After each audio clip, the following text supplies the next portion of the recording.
Sure. Okay, good words though. Comment, Yes. really, really good. That Thank was you. good. I like that. All right, well, great words from you all. And so now we're going to take a look at what do the how are the experts defining universal design for learning, or what does the literature say in terms of how it's defined? And so a lot of you all probably are familiar with CAST, which stands for the Center for Applied Special Technology. And this organization was really the founding organization of Universal Design for Learning, and they still do tons and tons of work and really are the go-to place if you want to know information about Universal Design for Learning. They define Universal Design for Learning as research-based set of principles to guide the design of learning environments that are accessible and effective for all. See a lot of the words that you all put on the word cloud here. So they're really thinking about, let's take that universal design that we learned about in architecture, and how do we translate that to the learning environment? How do we think about that in terms of educational research and professional learning around universal design for learning?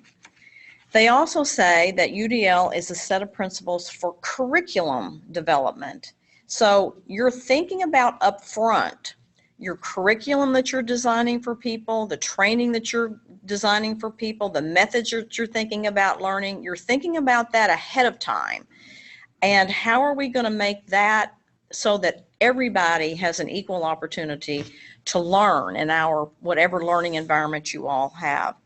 We're designing all educational products, services, and environments to be usable by all people to the greatest extent possible without the need for adaptation or specialized design. So again, we're thinking about this ahead of time. We're thinking about all the potential learners and how we can be as flexible in our approaches as possible so that everybody's going to be able to access our learning environment. Now, this doesn't mean, though, you all, that you would never have someone that would, it never means that you're going to be able to think about all the different possibilities of people that are going to enter your learning environment. There always is going to be someone that's going to come into your classroom, your practice, whatever it is that you've got going on, that perhaps you're going to have to think about and give additional accommodations for or additional modifications for.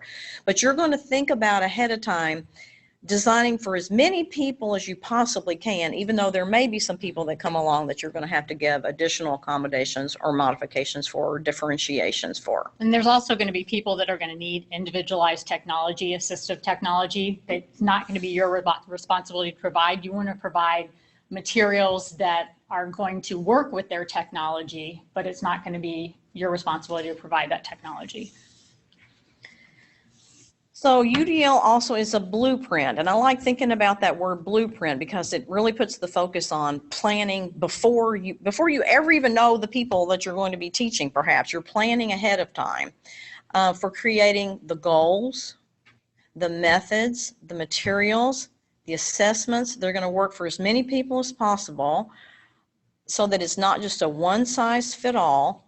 And there are flexible, somebody wrote flexible, and flexibility is a really key word here, approaches that people can customize for their own needs. Those are a lot of definitions of universal design for learning. That's really what we're talking about. So it comes with a variety of different words and terms. Some people say UDL, some people say UDI, which is Universal Design for Instruction. Sometimes you'll see UCD, which is Universal Content Design. They all mean very, very similar things, providing equal access to instruction and curriculum and learning for people. Okay, so technology. UDL is not just the application of technology, but the truth is that technology makes UDL a lot easier. And it is a really, really good tool for us to help with flexibility. And so someone said, technology is here, So we need to use it to make learning environments that are so flexible that they can nurture the potential of every single individual. So let's think about this for a minute in terms of how technology can help you. So at the most basic level, lots of training materials are around, a print book, right? People get a book, people get textbooks, whatever, and they have to read that book. Well, if we have the technology to help us and we have print in digital format, so now instead of we have printed word, but now we have it in a digital format, it automatically opens up all of these flexible kinds of ways to use the print. So now, if you can't see to read the print, you can access a print-to-speech feature on your computer that will read the book to you. If you need to have the print magnified, which I do now that my glasses are getting more and more strong, I can do that and I can magnify the print. I can change the contrast of the print on my computer. I can change the type of font. There's some talk about that certain kinds of font are more effective for people who are dyslexic. You can use text-to-speech softwares and have it read to you. If you physically can't hold a book and you can't turn pages, now you don't need to. You can access it with a switch or whatever to help you. So you can get the idea about how technology can really, really help us in terms of the flexibility of our learning environments. This is a little video that we want to show that is produced by CAST, and it is, I think, has the appearance of a kind of K through 12 environment, but think about be flexible and think about how you might apply it to your own learning, even though some of the pictures are really, I think, related to kind of school-age children. So we'll take a look at this video, and they're going to describe UDL.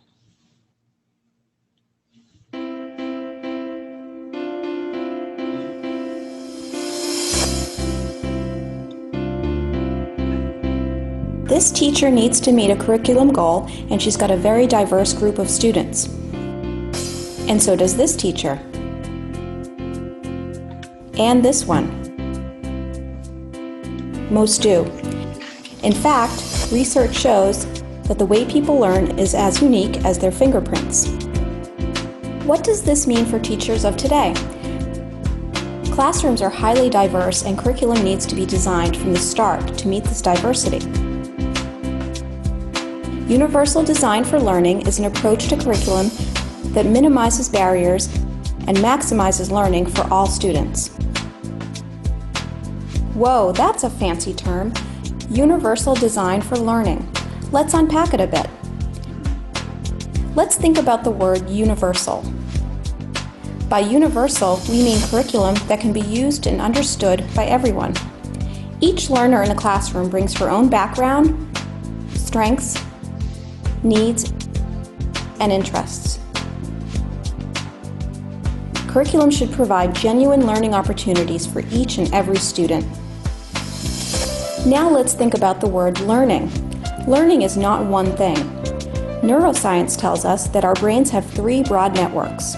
One for recognition, the what of learning, one for skills and strategies, the how of learning, and one for caring and prioritizing, the why of learning. Students need to gain knowledge, skills, and enthusiasm for learning, and a curriculum needs to help them do all three. But every learner is unique, and one size does not fit all. So how do we make a curriculum that challenges and engages diverse learners?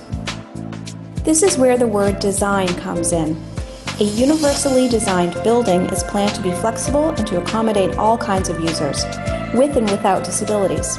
It turns out that if you design for those in the margins, your building works better for everyone. Curb cuts and ramps are used by people in wheelchairs, people with strollers, and people on bikes. Captioning on TV serves people who are deaf, people learning English, people in gyms, and spouses who get to sleep at different times. UDL takes this idea and applies it to the design of flexible curriculum. UDL goes beyond access because we need to build in support and challenge. So how do we use the UDL framework to make learning goals, methods, materials, and assessments that work for everyone? First, ask yourself, what is my goal? What do I want my students to know, do, and care about? Then ask, what barriers in the classroom might interfere with my diverse students reaching these goals? To eliminate the barriers, use the 3 UDL principles to create flexible paths to learning so that each student can progress. Number 1, provide multiple means of representation. Present content and information in multiple media and provide varied supports. Use graphics and animation, highlight the critical features, activate background knowledge, and support vocabulary so that students can acquire the knowledge being taught. Number 2, provide multiple means of action and expression.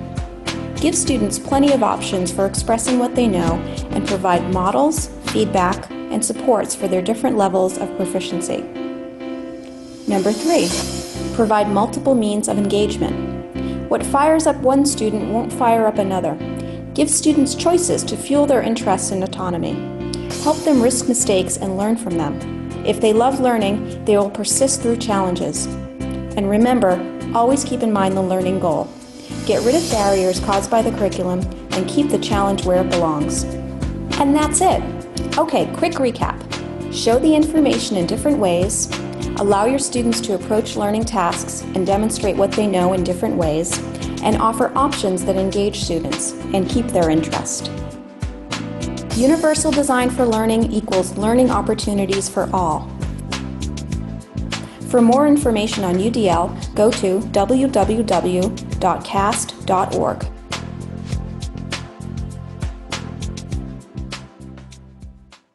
Okay, so that's an overview of UDL. And we're going to get into sort of the nitty-gritty of how do you do this? So how do you plan for this kind of curriculum, and how do you plan for these kind of methods, and what do you do?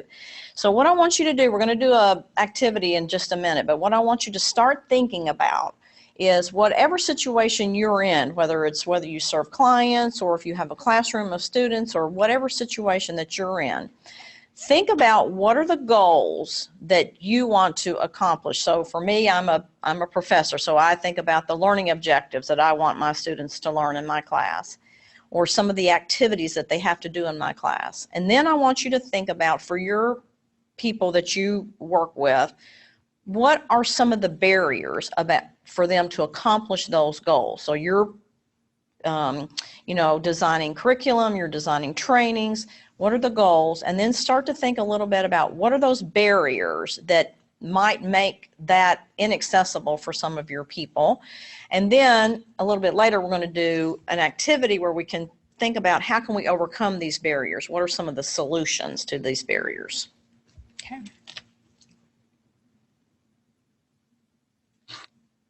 So after you've thought about the goals and the barriers, we're going to start thinking about universal design for learning and how you implement that. And as you saw in the video, there are basically 3 parts of the brain that they refer to as the learning brain.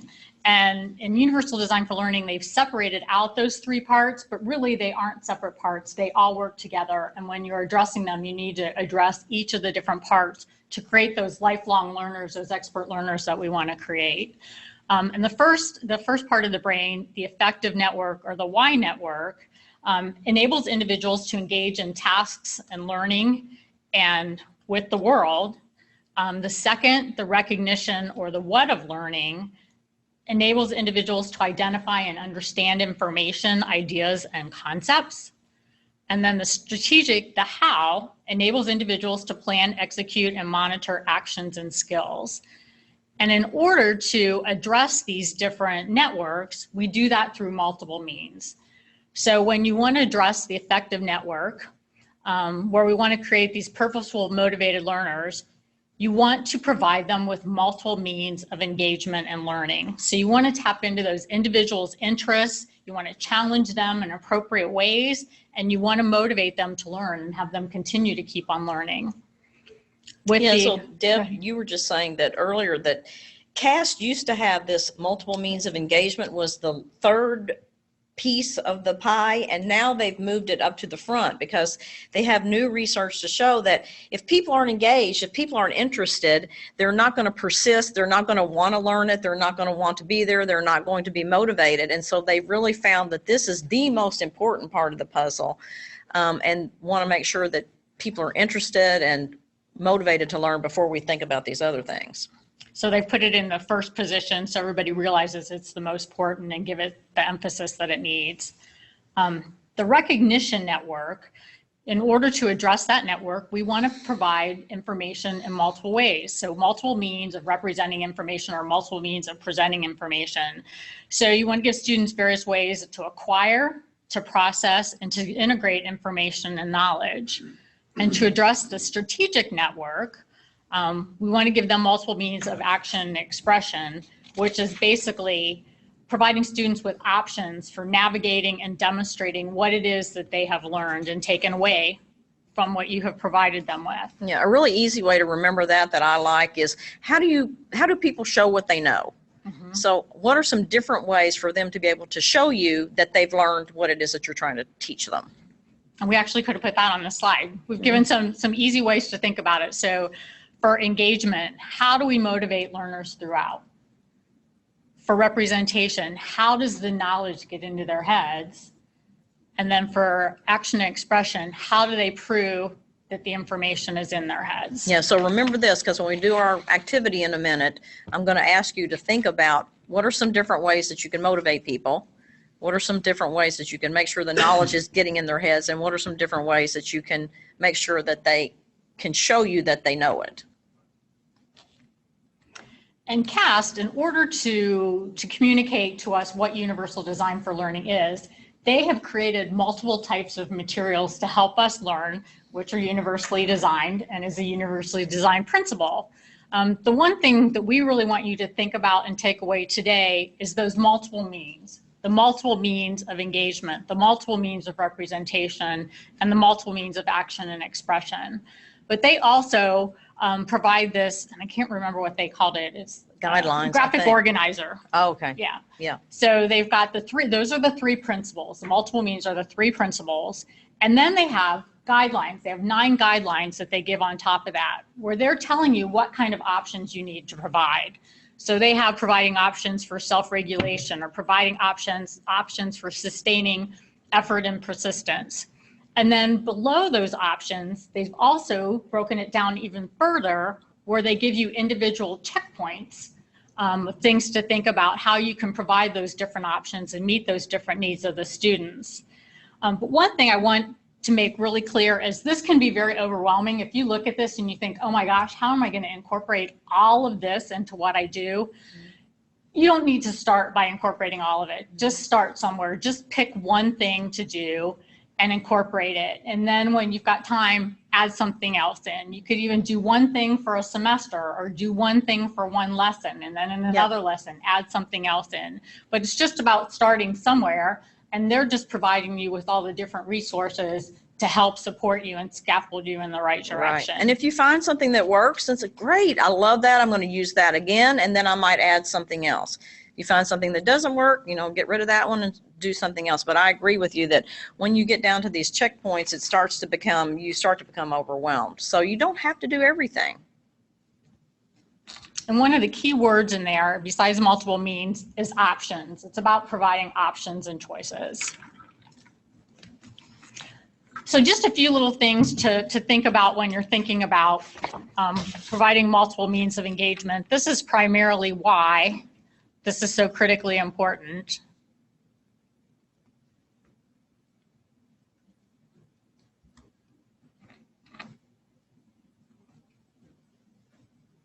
Adams. Here.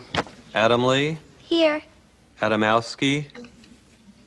Adamson. Here. Adler. Here. Anderson. Anderson. Here.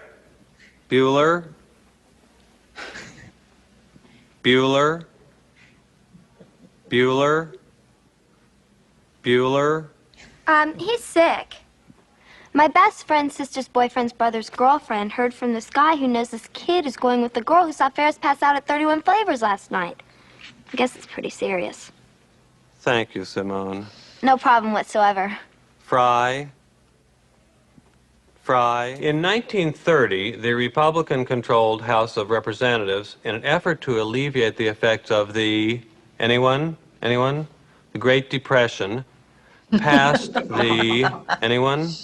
The tariff bill, the Hawley-Smoot Tariff Act, which, anyone raised or lowered? Raised tariffs in an effort to collect more revenue for the federal government. Did it work? Anyone? Anyone know the effects? It did not work, and the United States sank deeper into the Great Depression. Today, we have a similar debate over this. Anyone know what this is, class? Anyone? Anyone? Anyone seen this before? The Laffer curve. Anyone know what this says? It says that at this point on the revenue curve, you will get exactly the same amount of revenue as at this point. This is very controversial. Does anyone know what Vice President Bush called this in 1980? Anyone? Something DOO economics. Voodoo economics. I'm sure none of you have ever had anybody look at you like that when you've been working with them, learners or clients. No, If you do, you're in trouble. Do something different. And not every one of those students would be engaged by doing the same thing. Obviously, they weren't engaged by what he was doing, but it doesn't necessarily mean if he did something completely different that every single student would be engaged with that either. We all are motivated by different things. David Rose, who is one of, I say, the founding fathers of Universal Design for Learning, he was one of the original researchers that coined that term, tells us that there is not one means of representation either that's going to be optimal for all learners. We need to provide those options for representation. That is essential. And we have another little cartoon that relates to action and expression. Says for a fair selection, everybody has to take the same exam, and he's asking them to climb that tree. So obviously not everyone that is pictured in the image would be able to take the same exam. And that's something that we do a lot with our learners. We expect everybody to take the same exam and to do well on it. Oftentimes we expect people to do things the way we were taught how to do things, which doesn't necessarily work for everyone. So hopefully you all have downloaded the handout from the Dropbox. It should look similar to this, and actually I can show you here, this is what the actual handout looks like. And we've given you those strategic networks as well as the 3 principles for Universal Design for Learning. And then the strategies or the areas that you want to provide options for, just kind of as a reminder of that information. But down at the bottom are some different options for multiple means of engagement, representation, and action and expression that have been brainstormed by individuals in higher ed that are suitable actually for adults, or they could work with individuals in the K-12 environment as well. But we want you to use this handout as a reference for the activity that we're going to do. Okay, so here's what we're going to try. We'll see how this works. So we're giving you multiple means of expression right now, different ways to respond. So what we want you to do, people here on campus have a paper version of this, and people who are watching from a distance are going to work on a Google Doc. But what I want you to think about now, remember a minute ago you thought about what are the goals and what are the barriers for people that you work with in achieving those goals. And so here's just a little planning sheet about where you think about what are my goals, what are the activities and skills that people need to do when I'm working on that goal, and then how can I think about what are some flexible engagement options, presentation options, or action and expression options. So let's look at this one as an example. So perhaps the goal is that you want people to be able to take and complete a fully online course. And think about, your own world that you live in. And so what are some activities or skills they have to be able to do in order to successfully complete this course? Well, one might be that they have to participate in a discussion board. Another one might be that they have to be able to read and comprehend text. Okay, so then we went up and we thought, okay, if you have to participate in a discussion board, what are a variety of engagement options? How can we engage people so that they will be motivated and participate in this discussion board? One thing we could do is we could give them a choice of different discussion topics. So maybe everybody doesn't want to discuss about a certain thing. So you could give them some options of discussion topics, and you could select which discussion group you wanted to join.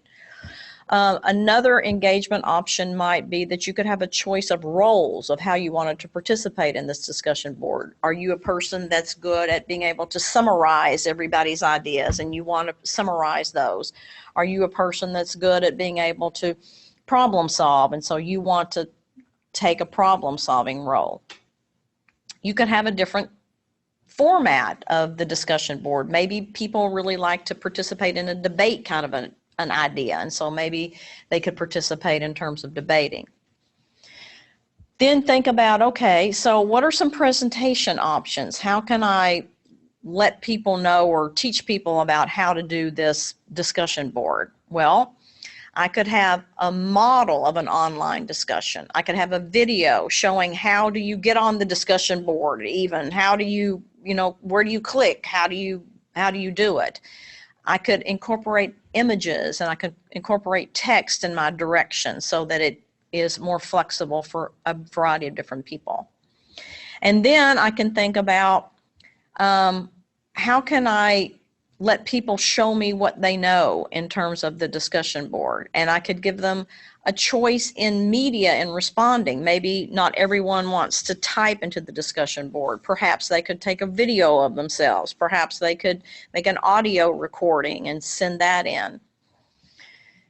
Then we can think about the second activity. So another activity or skill that people have to be able to do to successfully complete this online course is to be able to read and comprehend text. Okay, how can I get them engaged? I can provide them with audio access of the text. I can give them access to print. I can give them access to a digital book. I can give them access to and information about apps that help to simplify the text for them, reduce the complexity of the language perhaps. When I'm presenting the text, I can make sure that there's audio access, and again have this technology available so they can access the print in a digital format, which gives them a lot of different flexibility. And one thing for y'all to know there, as you can see, things can fit in more than one category. So they're not mutually exclusive of each other. Like we have access, audio access both in the engagement options and in the presentation options. And then how can they show me that they've comprehended the text? So lots of times what people like to do is provide several options that you can show. You can write a paper, or you can make a video and turn it in, or you can decide to write about this topic instead of this topic, so that there's choice in terms of how you show what you know. So here's what we're going to try to do and see how this goes for people who are at a distance. What I want you to do is think about a goal of the people that you train, you work with, you teach. Think about at least one or two activities and skills that people need to be able to do, and then see if you can come up with an engagement options, presentation options, action expression options. And people at a distance, if you type into your browser this URL right here, it will take you to a Google Doc where you can fill in, and hopefully we'll be able to show the Google Doc and we'll be able to show some of your responses. So we'll see how this goes. We might, to make it a little bit easier, if you have you'll see a table that looks just like this on the Google Doc, and you'll fill it in. And maybe if your last name is, let's say, A through M, work at the top of the Google Doc. And if your last name is, N through Z, work at the bottom of the Google Doc, and that way you might not overlap so much in the text. So let's give that a try. See if you can get on. If you have trouble at a distance, let us know at the chat box, or just talk to us. And we'll take maybe, 10 minutes or so, 8 or 10 minutes, and come up with a few ideas, and we'll see what you've got.